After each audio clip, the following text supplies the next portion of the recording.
এসেছি বাড়ির মানকচু। আজকে কিন্তু আমি বাড়ির মানকচু দিয়ে সিলভার কার্প মাছ দিয়ে খুব সুন্দর একটা মাখা মাখা করে তরকারি রেসিপি বানাবো। তো এই মানকচুটা কিন্তু এই যে দেখতে পাচ্ছ, এটা কিন্তু আমাদের বাড়িরই মানকচু। সবে সবে এটা কিন্তু কাটা হয়েছে। আর সিলভার কার্প মাছটা কিন্তু আমি কেটে ধুয়ে রান্নাঘরে রেখে দিয়েছি, যেটা রান্নাঘরে গিয়ে তোমরা দেখতে পাবে। আর তার সঙ্গে আমি বানাবো টমেটো, ক্যাপসিকাম, সর্ষে। তো এখানে দেখতে পাচ্ছ আমি টমেটো নিয়ে নিয়েছি, এখানে আছে ক্যাপসিকাম, আর এখানে কিন্তু আমি মটরশুঁটি নিয়ে নিয়েছি, যেটা এই রেসিপিতে দেব। আর তার সঙ্গে আছে পেঁয়াজ, এখানে আছে দেখো কাঁচা টমেটোটা কিন্তু আমি আজকে এই তরকারিতে দেব, আর ধনেপাতা আছে। তো বন্ধুরা অবশ্যই কিন্তু তোমরা পুরো ভিডিওটা দেখবে। আর যে সমস্ত নতুন বন্ধুরা আমার চ্যানেলে আছো বা আসছো, তারা আমার চ্যানেলের সদস্য হওয়ার জন্য প্লিজ আমার চ্যানেলটা সাবস্ক্রাইব করে পাশের বেল আইকনটা প্রেস করে রেখো। এবং যদি ভিডিওটা তোমাদের ভালো লাগে অবশ্যই বেশি বেশি করে লাইক করে, বেশি বেশি করে শেয়ার করে দিও, আর একটা সুন্দর কমেন্ট করে রেখে যেও। তো বন্ধুরা তোমাদের সঙ্গে দেখা হবে রান্নাঘরে, চলো। তো বন্ধুরা তোমরা হয়তো এত সময় দেখতে পেলে আমার পেছনে যে গাছটা রয়েছে সেটা হলো আমাদের বাড়ির স্ট্রবেরি গাছ। এছাড়াও কিন্তু আরও বিভিন্ন রকম ফল বা ফুলের গাছ আমাদের বাড়িতে আছে। যদি তোমরা দেখতে চাও বেশি বেশি করে কমেন্ট করতে হবে, তবেই কিন্তু আমি দেখাতে পারবো। খুব সুন্দর করে কিন্তু অনেকগুলো ফল ধরেছে। তো রান্নাঘরে চলে এসেছি, দেখো একটা গামলার মধ্যে প্রথমে কিন্তু অনেকটা পরিমাণ জল দিয়ে দিয়েছি। আর কচুগুলো কিন্তু এরকম সাইজ করে কেটে নিয়েছি, ধুয়ে রেখেছি আগে থেকেই। সেগুলো কিন্তু এখন জলের মধ্যে দিয়ে খুব সুন্দর করে সেদ্ধ করে নেব, একটুখানি ভাপিয়ে নেব, সেদ্ধ নয় একটু ভাপিয়ে নেব।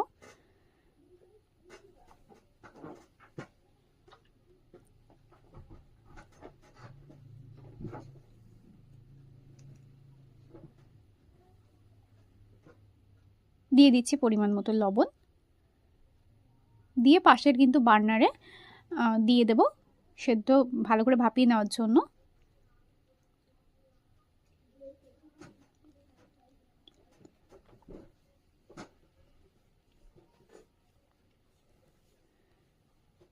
তো এটা ওপাশে দিয়ে দিচ্ছি। আর এখানে কিন্তু একটা কড়াই বসিয়ে নেব।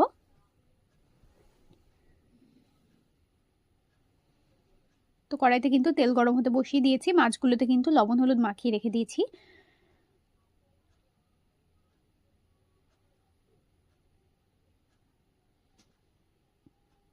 তো মাছগুলো কিন্তু এখন ভালো করে ভাজা করে নেব।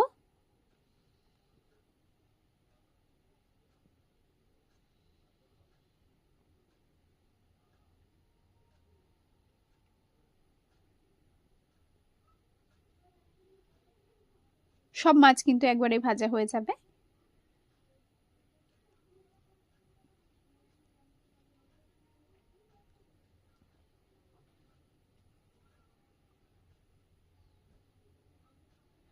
তো মাছগুলো ভাজা হয়ে গেছে, তুলে নিচ্ছি।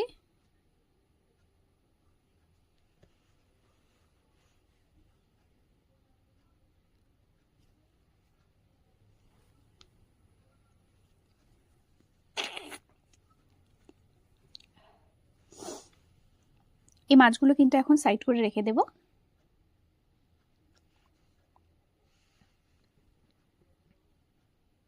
তেলের মধ্যে দিয়ে দিলাম 5 ফোড়ন, দিয়ে দেব পেঁয়াজ কুচি। টমেটো ক্যাপসিকামের রেসিপিটা বানিয়ে নেব, তার জন্য পেঁয়াজ কিন্তু একদমই ছোট ছোট করে কুচি করতে হবে। দিয়ে দেব রসুন কুচি,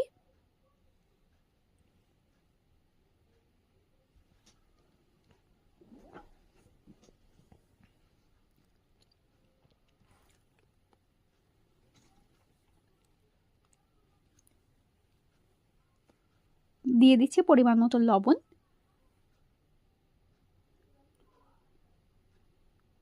দিয়ে দেব হলুদ গুঁড়ো,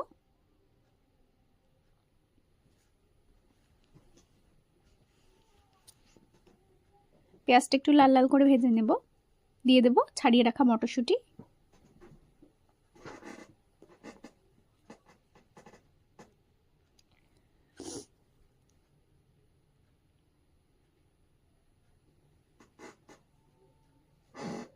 দিয়ে দেব টমেটো লম্বা লম্বা করে কেটে নিয়েছি, দিয়ে দেব ক্যাপসিকাম লম্বা লম্বা করে কেটে নিয়েছি।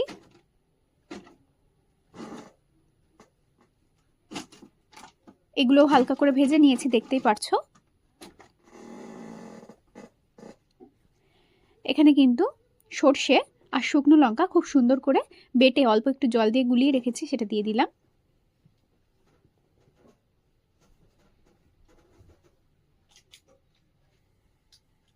দিয়ে দেবো ধনেপাতা কুচি। রান্নাটা কিন্তু আমার হয়ে গেছে, নামিয়ে নেব।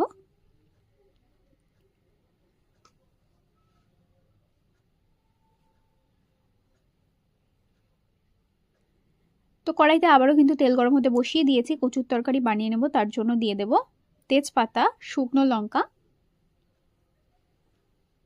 আর দেব রাঁধুনি।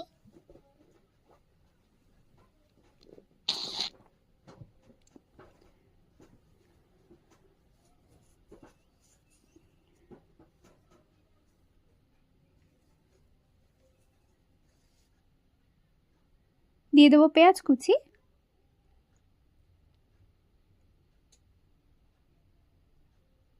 দিয়ে দেব কাঁচা টমেটো, 4 টুকরো করে কেটে নিয়েছি। দিয়ে দেব পাকা টমেটো।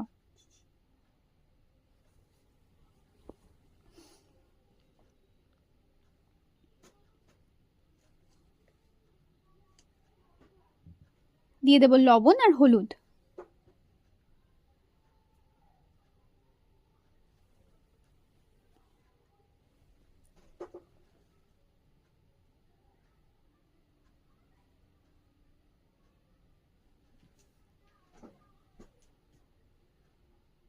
এগুলো খুব ভালো করে ভাজবো। তো এদিকে দেখতেই পাচ্ছ খুব সুন্দর করে ভাজা ভাজা হয়ে গেছে।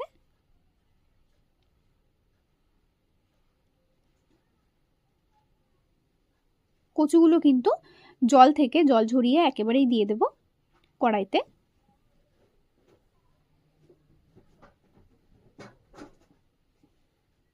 তো সব দিয়ে দিয়েছি, এখন কিন্তু ভালো করে মশলার সঙ্গে মিশিয়ে নেব।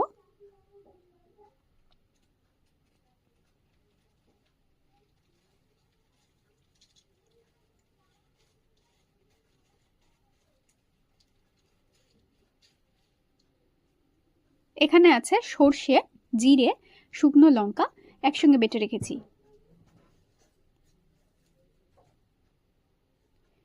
তো এটাও খুব ভালো করে কিন্তু মিশিয়ে নেব।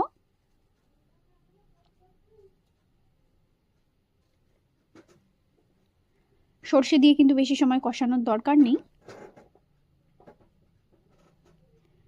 খুব সামান্য পরিমাণ কষিয়ে নিয়েছি। দিয়ে দেব পরিমাণ মতো জল, যাতে কচুগুলো পুরোপুরি সেদ্ধ হয়ে যায়।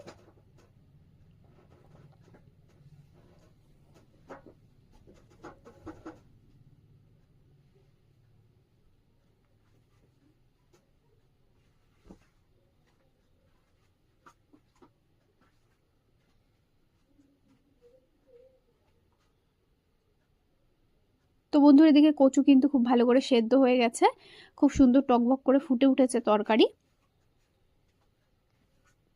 এখন আমি ভাজা মাছগুলোর মধ্যে দিয়ে দেব, অল্প একবার ফুটিয়ে নেব।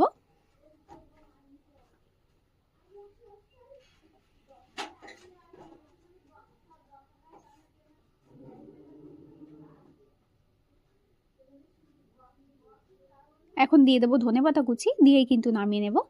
তো বন্ধুরা আমার আজকের এই দুটো রেসিপি তোমাদের কেমন লাগলো অবশ্যই কিন্তু কমেন্ট করতে ভুলো না। আর যদি ভালো লেগে থাকে অবশ্যই কিন্তু একটা লাইক করে ভিডিওটি সবার সঙ্গে শেয়ার করে দিও। আর যারা যারা এখনো পর্যন্ত সুনন্দা কিচেন অ্যান্ড ব্লগ চ্যানেলটা সাবস্ক্রাইব করে নাওনি, তারা সাবস্ক্রাইব করে পাশের বেল আইকনটা প্রেস করে রেখো। এবং আরও কী কী ভিডিও দেখতে চাও রান্নার অবশ্যই কমেন্ট করে জানাও, তাহলে আমি রান্না করে দেখাবো। তো বন্ধুরা আবার দেখা হবে আগামী দিন